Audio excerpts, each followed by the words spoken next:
All right, I wanted to show everybody where this project is now. It is for sale right now, and this is what it looks like as it sits. The door gap on this door is only like this because I had to put the door back on in a hurry.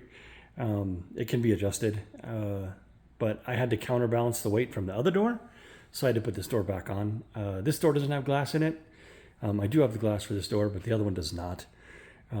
Or the other one still has the glass in it. You can probably see it if you zoom in. Anyway, the car itself does come with this this red line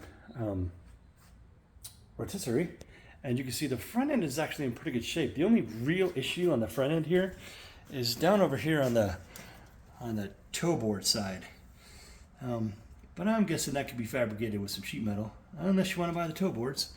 I mean, they make them, so they're good. The outside, the door's okay.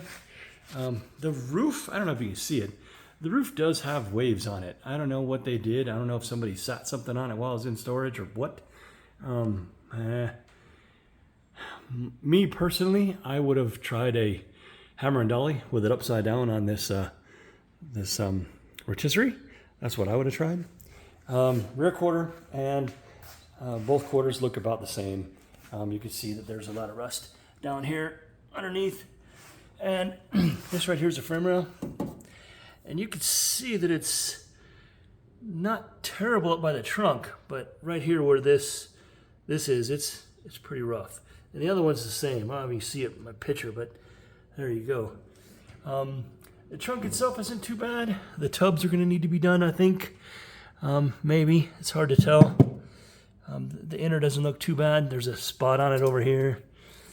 But that's what you're looking at. Obviously, this rust is pretty bad. Unless you're going to flare it. I'm guessing that it's been repaired once. That's why it's all bubbled up there. But again, I don't have the time to do it anymore. I'm going to take a pause on this, and then we'll start with round 2.